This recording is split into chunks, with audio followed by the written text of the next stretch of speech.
Welcome to your last session before lunch. I'm hoping that the desire to eat is keeping you mentally stimulated and ready for our next session.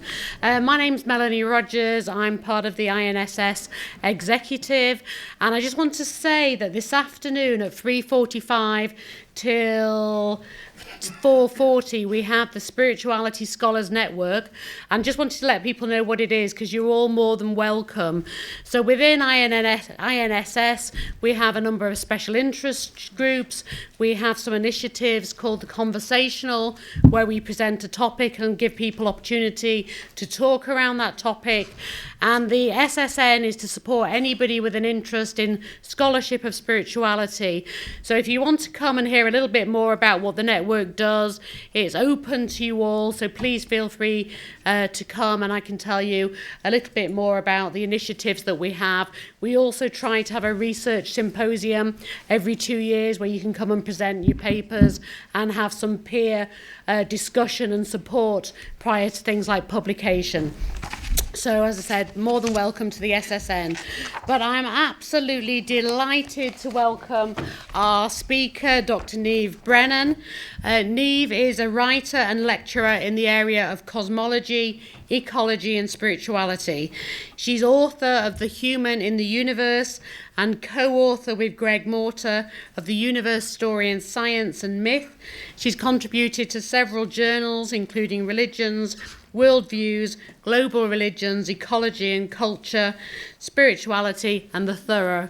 And I'm really delighted to listen to her and hear her perspectives and knowledge around the narrative and the task of spirituality, an investigation of the universe story and its urgent implications for understanding and practicing spirituality. Welcome, Niamh.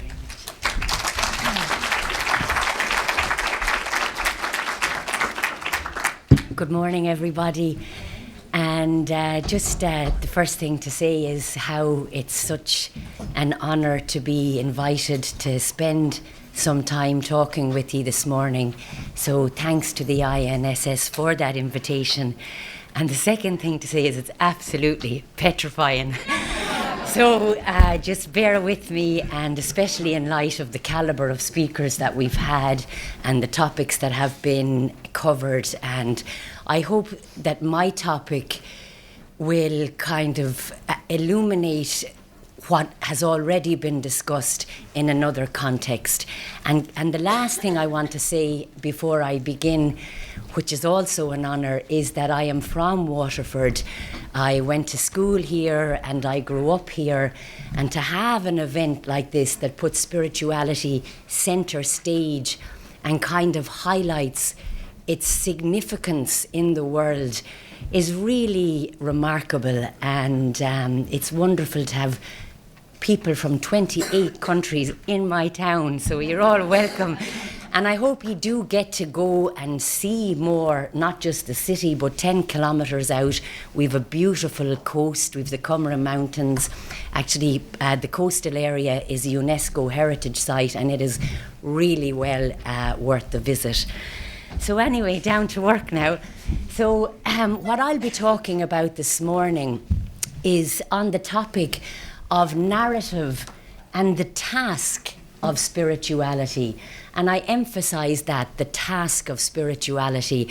And I'll be specifically looking at a text, and that text is The Universe Story. I don't know if people are familiar with it or not familiar with it, but I'll talk a little bit about that.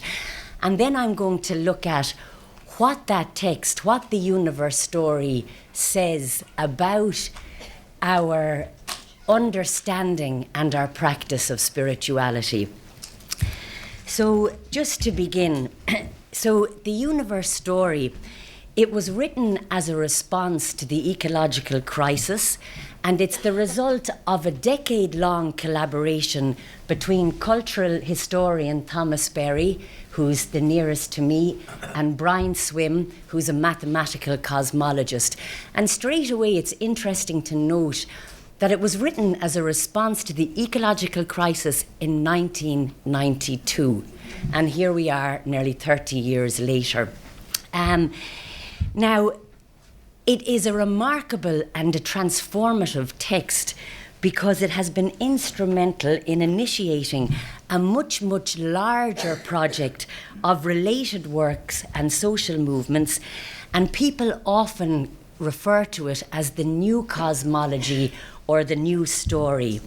Now, in addition to this text, the Universe Story, has been responsible for inspiring communities to combine an ecological ethic with a form of spirituality through practices in agriculture, education, and commitment to ecologically sustainable living.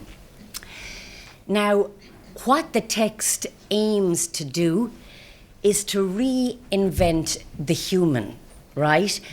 And it wants to reinvent the human specifically in relation to nature and the universe by relocating the human in time and space. So it's basically a re-examination of what it means to have a human being on this planet at this time. Now, in investigating who the human is in this text and the way in which spirituality is presented, as well as its implications, I'm going to draw on the narrative hermeneutics of French philosopher and hermeneut Paul Ricoeur. And according to Ricoeur, understanding, or to understand, is a structure of our being in the world. And so to interpret a narrative or to interpret a text is to interpret a world. It's to interpret a world that the reader can inhabit and that the reader can appropriate. And for Ricoeur, hermeneutics, it focuses on the text, but always to the human person. And he says that the hermeneutical task is to assist human understanding through an investigation of what happened in the text in order that a life could be refigured or in order that a life can be transformed. So I'm going to begin by just saying a little bit, and it is just a small bit, about Paul Ricoeur's approach, his narrative theory, and the way in which it functions in our own self-understanding. And then I'm going to take his approach and apply it to the text of the Universe Story to see how that can illuminate the world of the text of the Universe Story. So, Ricoeur's concept of narrative identity. Now, according to Ricoeur, a life remains at the level of a biological phenomenon until it has been interpreted. So he says that life is a story in search of a narrative. Now, in the development of personal identity, we need to take into account the temporal aspect of human existence. In other words, am I still the same person now than I was 5 years ago? How do I remain the same? What is the I that continues? And one way to do this, according to Ricoeur, is through the whole concept of narrative identity. And without narration, personal identity would remain an antinomy between action or change and permanency in time. And Ricoeur asks the question of what justifies taking the subject of an action who is designated by her name as being the same subject from birth to death. And to answer this question of who is actually to recount the story of a life. And he writes that the story told tells about the action of the who, and the identity of this who, therefore itself, must be a narrative identity. So in other words, someone in a narrative speaks about herself, and in doing so, simultaneously articulates her conception of herself and provides unity to her actions. And this subject must be identical with herself through her changing states, or else she's reduced to nothing more than a substantialist illusion. Now, according to Ricoeur, we're constantly reinterpreting the narrative identity that constitutes us in light of the many and various narratives and symbols presented by our culture. And this entails attempting to discover and not simply to impose from outside the narrative identity that we are. And he expresses this relationship between event and narrative when he writes that, "I am stressing the expression of narrative identity, for what we call subjectivity is neither an incoherent series of events, nor is it an immutable substantiality impervious to evolution. And this is precisely the sort of identity which narrative composition alone can create through its dynamism." Now, what he's saying is that the subject is never a transparent subject. We are never self-evident to ourselves, nor are we an immediate given and finished, but rather we continue to interpret and understand and constitute ourselves through narrative or through story. And we do this by mediating between these two poles of sheer change and absolute identity. Now, how does this function in our self-understanding? Now, for Ricoeur, narrative plays a huge contributing factor in how we come to understand the self. And so he says, when it comes to texts, he argued that to interpret a text is not to interpret the author's intention behind the text, nor is it to interpret the structure of the text, but rather to interpret is to interpret the type of being in the world unfolded in front of the text. So in this way, understanding becomes a structure of our being in the world and a projection of our own most possibilities at the very heart of the situations in which we find ourselves. And this he referred to as the proposed world of the text, a world that the reader could inhabit and appropriate. And it is a world which is activated in reading and becomes praxis in the way that it influences a life.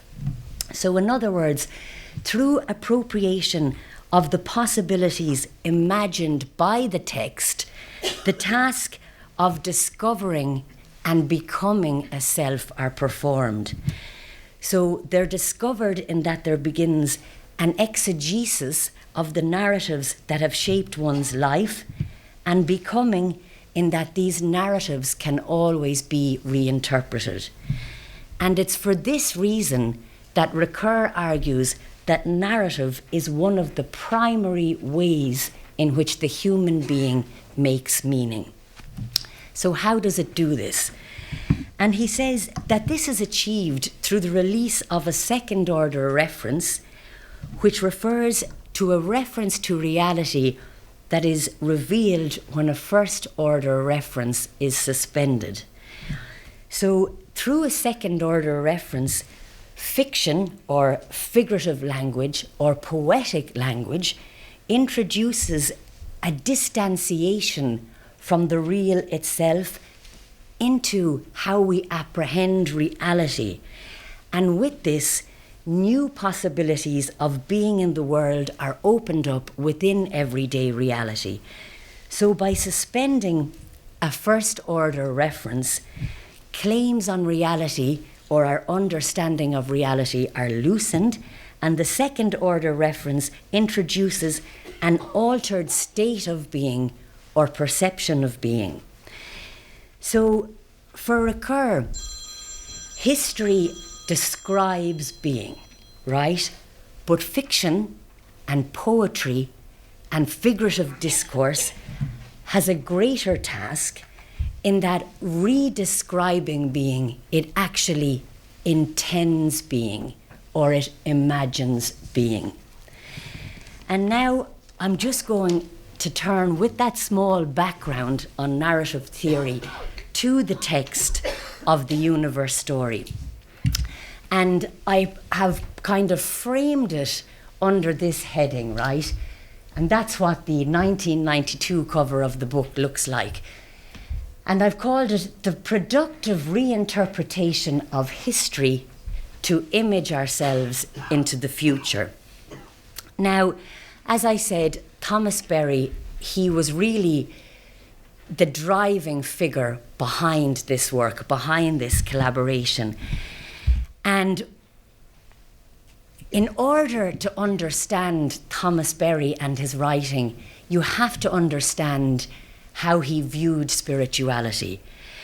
And much of Berry's writing, it calls for a new spirituality which is situated within the context of the functioning of the Earth's biosystems. And his concern is that spirituality be understood not separate from, but as an aspect of the natural world. And his focus, right, his focus with spirituality begins with what the physical sciences are teaching about the universe. And he says that this is information that cannot be set aside. And Berry variously identifies and uses interchangeably the term spirituality with that of subjectivity, of self, of identity, and of psyche.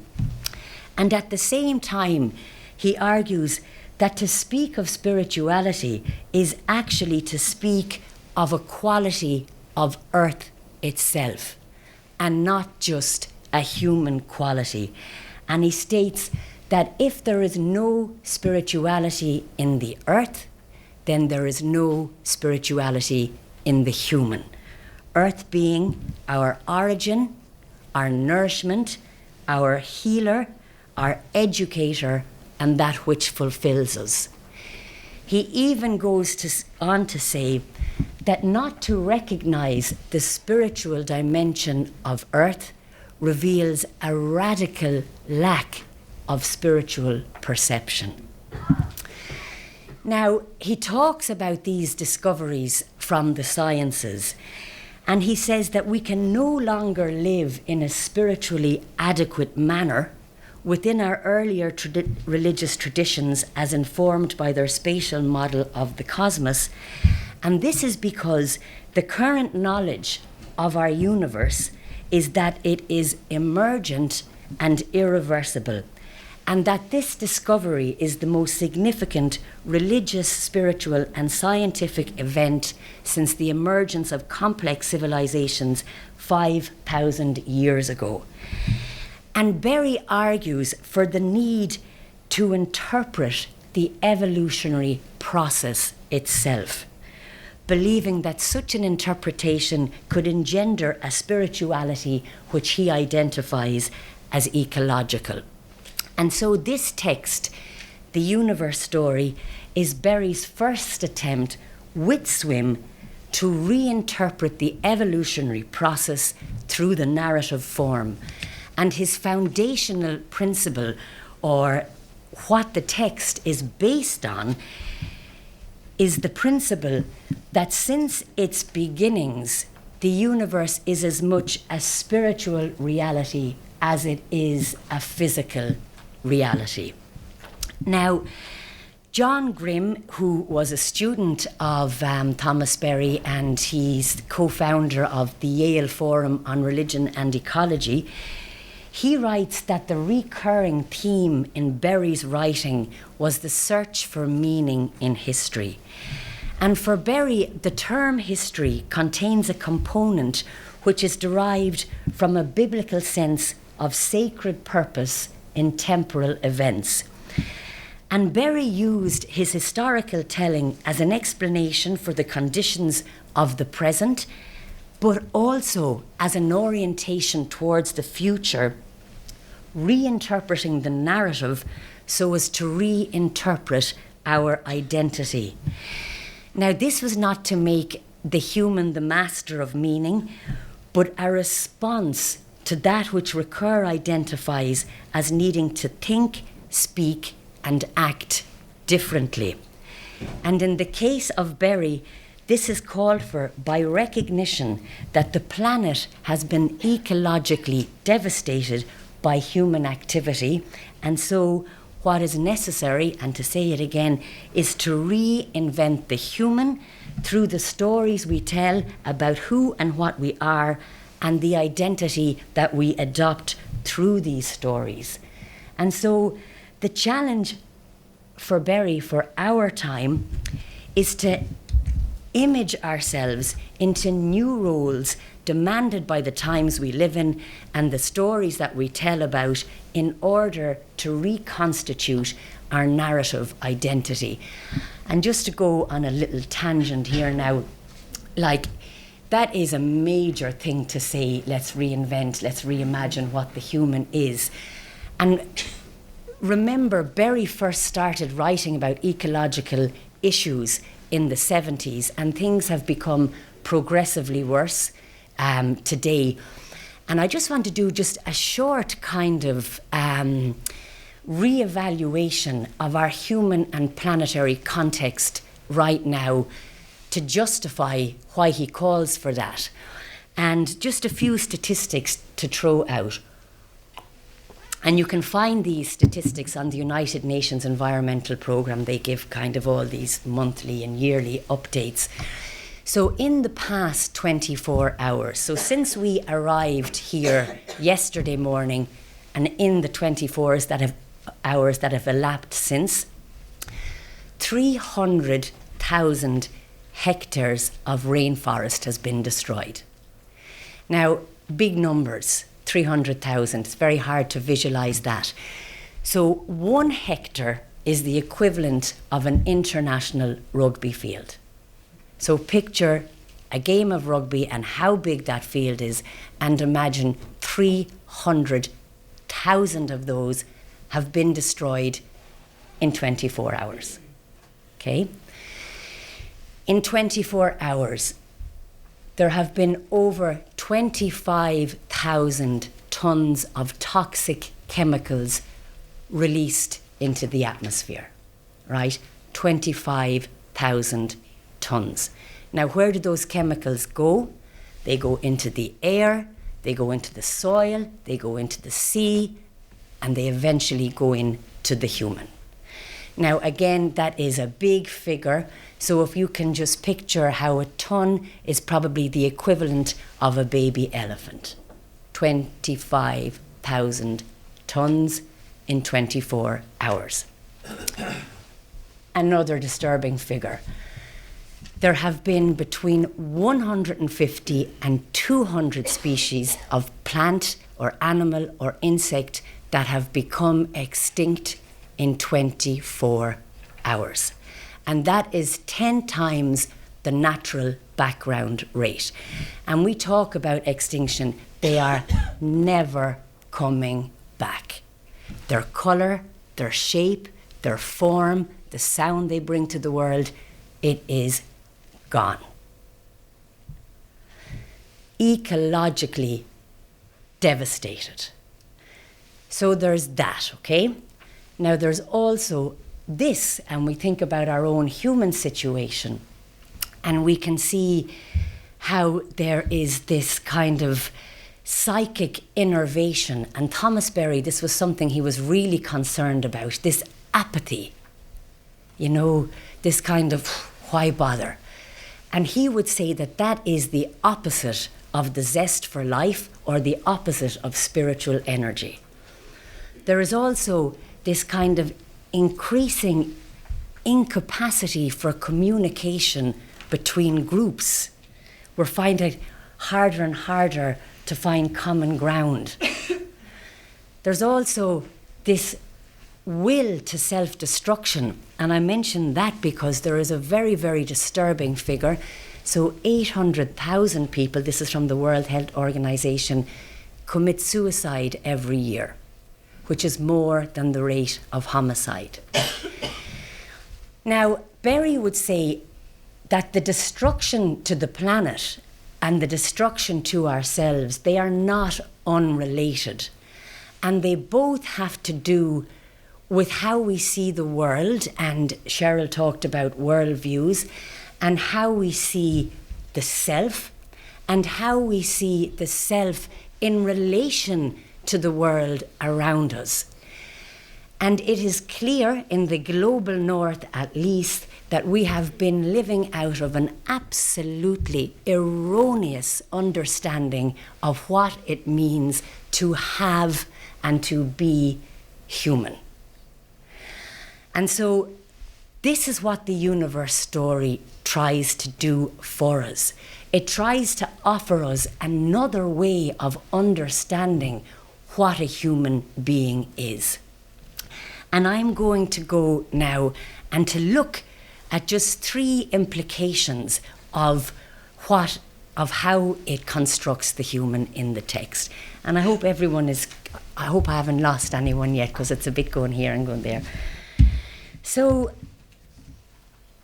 the first thing is the whole movement from a spatial understanding of the universe to a temporal understanding of the universe. Now, it is an explicit aim of the universe story to engage the reader in the realization of the historical, or more correctly, the time developmental aspect of the universe.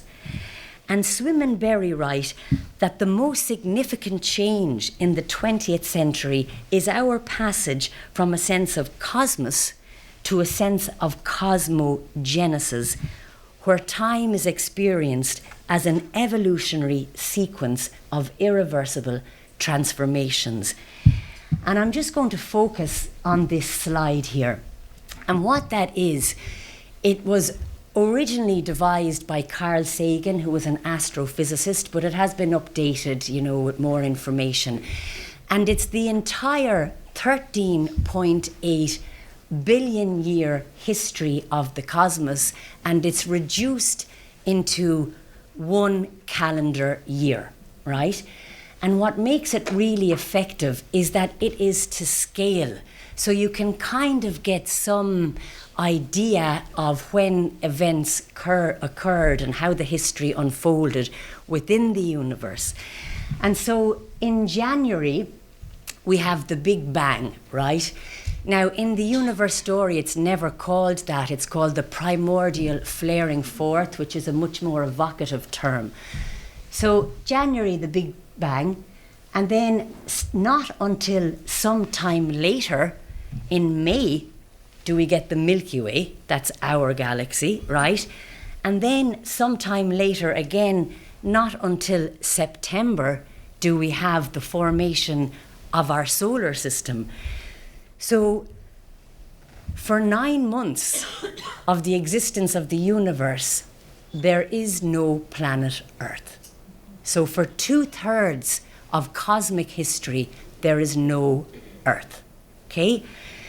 Now, so then Earth luckily is formed, and we go down, and in November we get the eukaryotic cells. And then we're moving into the last month of the year. And you can see how this December is a much more busy time for Earth. So for example, we have bones and shells formed on the 17th of December, land plants on the 19th, jawed fish on the 20th, the dinosaurs on the 25th.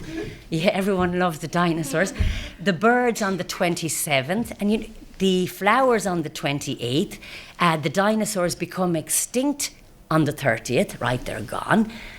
And the modern human, the Homo sapiens sapien, the one who knows, which is all of us, we emerge at 6 minutes to 12 on the very last day, right? So what can we garner as meaning makers? What can we say about that? There's a few things we can say. We can say straight away that our universe is absolutely and utterly ancient. And Einstein, he has the great phrase, I want to know how the old one thinks. and the human being, we are brand new. We are babies in this story. It's trying to grasp, with what we understand as intelligence, what we understand as knowledge, we're trying to make sense of all of this. The other thing that we can say is that you can see straight away that the universe is not created like once and for all, a done and dusted, right? But it continues to create, it continues to give birth to itself, it continues to be born. And I spent a time in Genesis Farm with Miriam McGillis, who's very steeped in this. And she said to me once, she said, "Niamh, evolution did not stop on your birthday." Now, and we laugh at that, but if you actually think about this, it means that we are in a world that is, but that is also becoming. It is not finished, and it will not finish with my life. Now, the last thing that I just want to say about this, another way of describing the whole history of the cosmos, is to say how 13.8 billion years ago, that the universe began as a single point, smaller than a pinprick, right? And from the energy and the matter released from that point came everything that has ever been created. Everything. So what does that mean? It means that the origin of all things are from one source. I just say that again. The origin of all things are from one source, a source that is transforming and developing and diversifying through time. Now, one of the insights that Thomas Berry drew from this movement, from a spatial to a temporal understanding of the universe, is that we humans, we form a single community with all other beings that exist on Earth.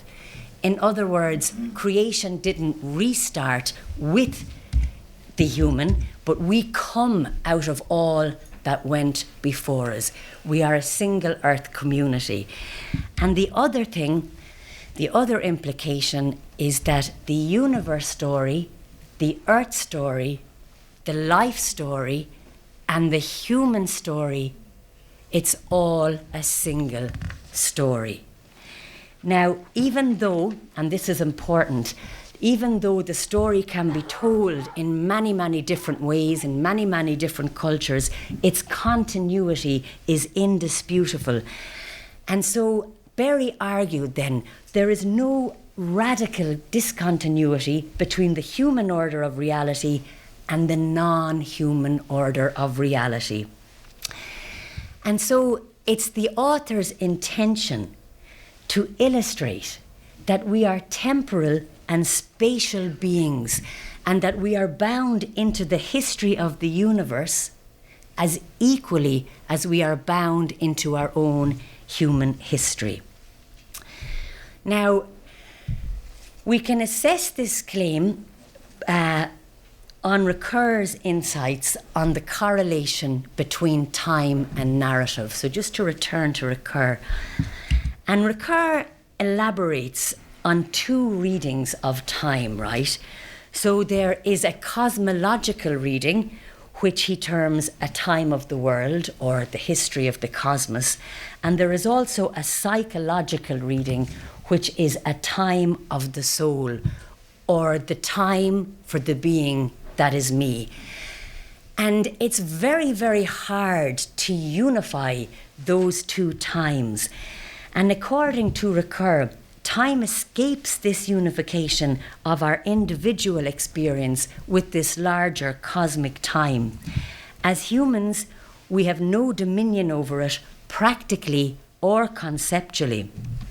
And as a result of this, time can only be grasped through narration, and so time becomes the referent of the narrative, whereas the function of the narrative is to articulate time in such a way as to give it the form of human experience. So in other words, for Ricoeur, the very function of narrative is to make time human. Now, in the universe story, which is presented as a chronologically accurate representation of the history and development of the universe, the narrative functions in this very way.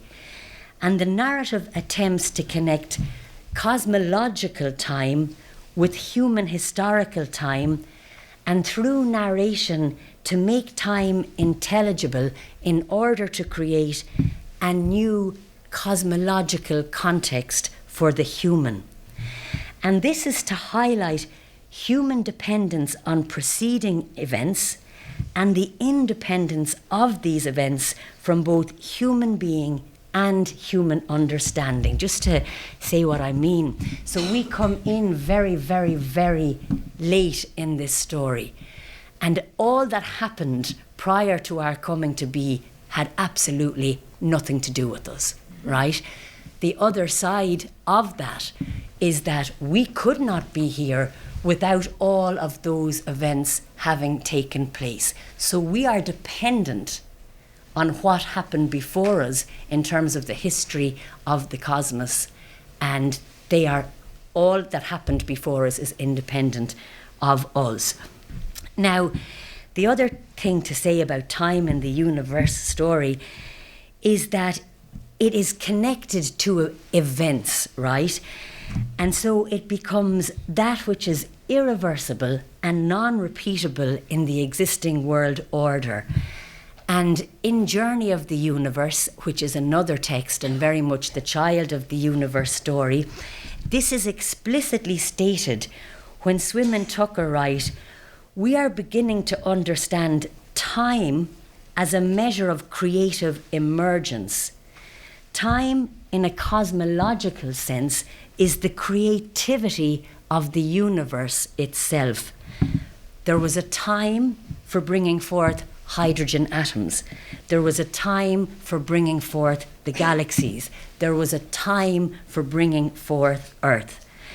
Now, this emphasis in the text, placed on the vast expense of cosmic time and the markedly recent arrival of the human, was not to confine human significance to what religious scholar Lisa Sideris says, the scaled up species level, but rather to facilitate an appropriation of that creativity within individuals.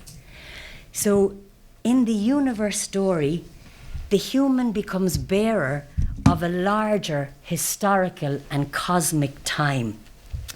And in this, Grimm argues how Berry was influenced by Augustine's notion of building future time through an awareness of the past. Now, in the case of Berry, time becomes contained within the human, and as such, time needs to be validated from within.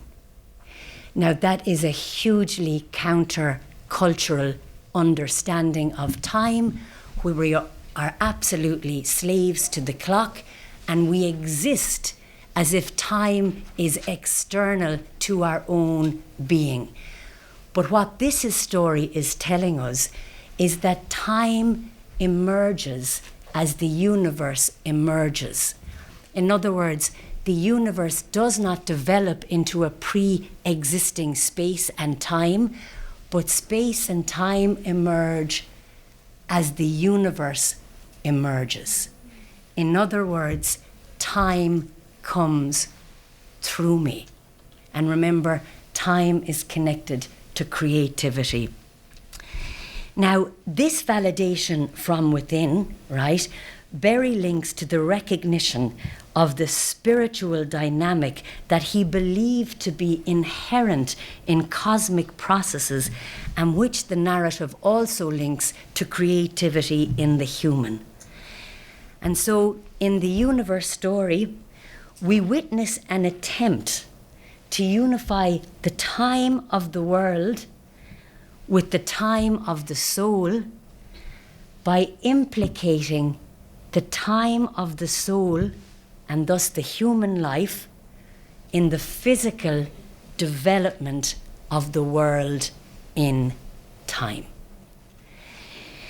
Now, another, and it's slightly connected to this, am I doing okay on time yet?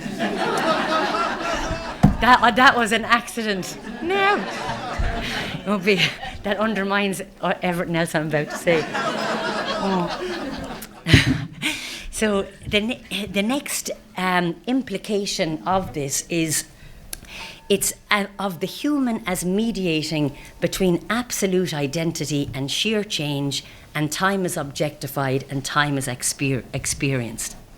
And as I said at the beginning, Ricoeur argues that narrative identity mediates between this concept of absolute identity and this concept of change, in addition to the way it mediates between time is experienced and time is objectified. Now, in the universe story, beginning with that which is absolute identity, this being for Ricoeur a static giveness, it could be argued that this is the universe itself, who always and everywhere holds all things together and is the comprehensive and everlasting unity that binds all things together. Now, this absolute identity could equally be argued for as that numinous originating power that the universe story informs us brought the universe into existence, making the universe itself utterly given. Now, time, as I just said, like we experience the development and movement of our own life, but we do not experience the universe in its evolutionary time frame. And time, the universe story states, begins with the universe, and so time as a concept becomes equated with the universe. However, to experience the numinous origins from whence Berry states the universe emerged is then to experience time in its objectified dimension, this being absolute identity. Furthermore, to create and contribute to the universe is also to connect one's own experience of time with time considered as an abstraction. So just to say a few things about that. And the first point to highlight is that it is the human who narrates in this text. It is the human who connects phenomenological and cosmic time, and it is the human presented through Swim and Berry's configuration who embodies in a seemingly non-contradictory manner the concept of a universe that is constantly changing with that dimension of a universe that never changes. It is the human who attests to her own identity and who narrates herself. Now, in the universe story, the phrase, "the universe is a single event," suggests that there is a narrative comprehensibility to the universe, the ability, Ricoeur states, to make one story out of multiple incidents. Now, while this may be possible in literary fiction, according to Ricoeur, it actually remains an impossible historical task due to the effects of history upon us. But I want to use it here to highlight the implicit role assigned to the human in this text, that of narrator, not just of the story, but also for the universe, in that in this text, the human gives language and expression to the universe. It is through human knowledge that we, the generation receiving this information from science, are learning about the universe. It is through human endeavour and capacity, the universe story tells us, that we are learning that the same elements that make up the stars make up our own human body, that the molecules that make up all organisms are these same molecules put together in different patterns. The human is discovering the universe, and we are documenting and observing and recording what is found. And in doing so, according to this text, we are also discovering our very own self. So the universe, and specifically the story of the universe, is, according to Thomas Berry, the comprehensive context of our human understanding of ourselves. Now, as narrator of the text, the human is both a prophetic voice and a voice that reinterprets the past.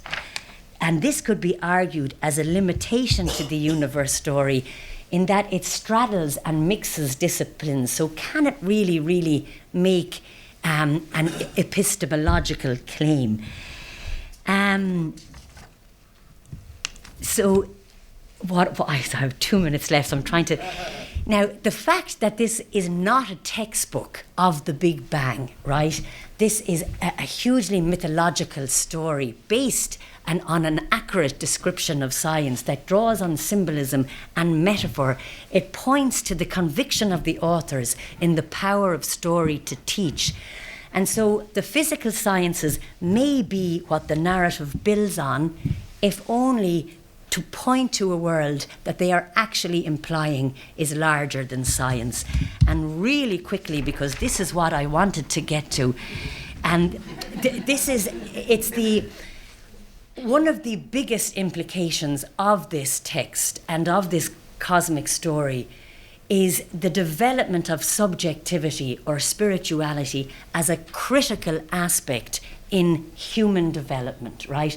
And not just in human development, but as having a role to play in the development or the evolution of Earth. And so I'm going to have to just skip a little bit.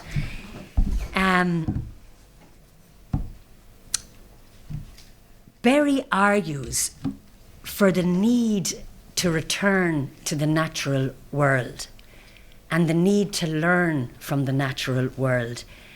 And the whole text is peppered with two words, and those two words are intimate presence. To be present to the world around us. It's not to study more, it's not to do a PhD in physics, it's to be open to the natural world in order that you can learn from it and be transformed by it. And he argues that our modern industrial lifestyle, like urbanization, city living, lights, technology, they have reduced the wondrous moments and experience of nature in our lives. And he's calling us back, right, to a reality that precedes philosophy, that precedes language and tradition and concept, right? And he's calling us back to that reality that is in the natural world in order that we can develop our human spirit. Now, we cannot escape the effects of history upon us, right? Nor can we undo the cultural achievements and failures that have led to this point in the history of being, among them our destiny as symbolic and linguistic creatures. But the universe story, and I've said this, through its use of symbolism, points to a reality in the universe and equally within the human as species and individual that is given precedence over human history and cultural achievements. And it is a reality the narrative proclaims as prior to and greater than that gathered through consciousness, including language and including symbolism. And so the story of the universe according to Berry, is a story that needs to be validated from within. It is a self-recovery contained in the realization of our unity with all beings and the spiritual nature of our existence. And Berry and Swim emphasize the human need to urgently develop this aspect ourselves in order to enable us to enter into the subjective depths of things, right? We must develop this aspect in order to be able to see it in others. Now, in resisting the intellectual division of spirit and matter, combined with the acknowledgement of a universe that has physically developed through time, the correlation of a spirit that is also developing through time need not seem so implausible. Now, while not without critics, Berry and Swim's identification of the ecological crisis as being a crisis in spirituality, and furthermore conscious of that spirituality, is indeed a reasonable assertion. So emphasis on deepening one's subjectivity, associated as it is with spirituality, through recognition of the unifying principle which holds all together and is present in all things, must surely impact on the way in which one relates and behaves. And such an emphasis on our interconnectedness could enable a move beyond worldviews that encourage separation and engender objectification and exploitation. Furthermore, it is clear in the universe story that subjectivity or spirituality is the means through which we articulate and express ourselves. Increased knowledge of ourselves, in addition to acknowledgement of a divine presence within us, could have the consequence of influencing those expressions and articulations that we commit ourselves to in the living out of our lives. I'd say I've gone over time. A lot more to say, but so just basically our human task, right, is to develop our spirit in order to express this energy creatively, but equally important, to allow us to recognize the sacredness and the divinity that this bestows on the here and now. So in the universe story, existence is a gift, and to exist is both to house and to dwell among that which is already sacred as part and participant in the entire evolutionary journey. And I had to leave out a big section there. I hope you got the gist. Yeah.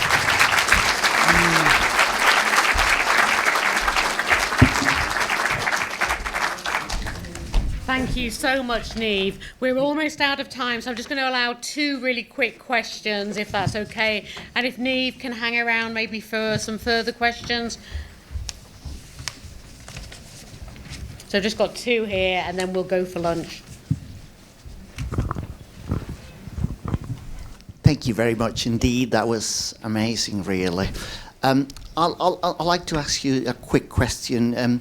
I couldn't help but thinking about this famous conversation between Georges Lemaitre and Einstein about, what Lemaitre used to call the primeval atom.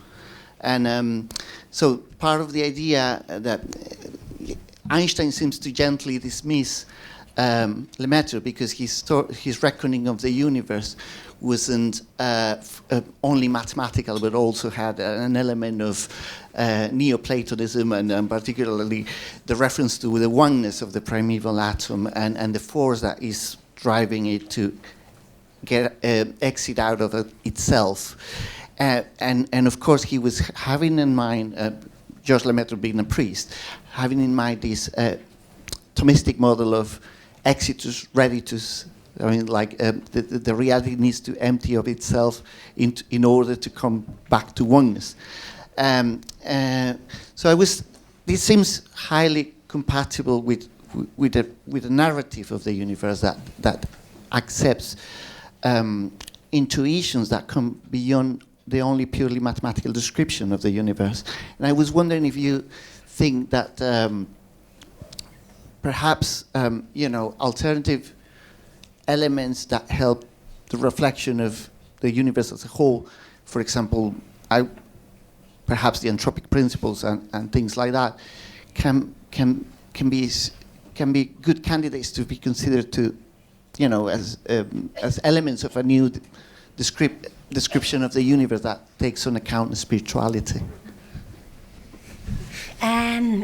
Thanks very much. If I have understood you, are you talking about other modes of knowledge? Yeah. That is, yeah, and I like to tell the story about Einstein, and he famously, when he first thought about the universe expanding, he was sitting in his room, he was smoking his pipe, and he did his calculations, and he said, that could not be true. Because it was his hunch, it was his imagination, and he's like, that could not be true. And he changed his calculations because he couldn't go with where his imagination had brought him. And he says it was the biggest regret of his career. And then he went on to say how imagination is actually greater than knowledge.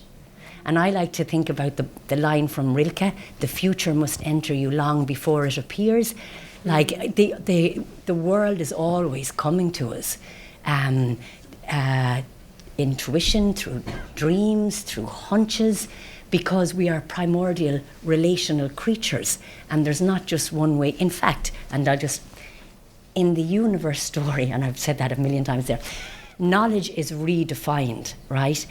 And they say that knowledge is a relationship that you establish with the world. So to be intelligent is to be able to relate, not just human to human, but human to all the other creatures and rivers and forests that you share the world with. And I love that whole idea because it upends this rationale that's given priority in our culture, at least. Yeah. Wonderful. Really quickly, Gulnar, and then we'll go for lunch. Thank you for such an inspirational lecture.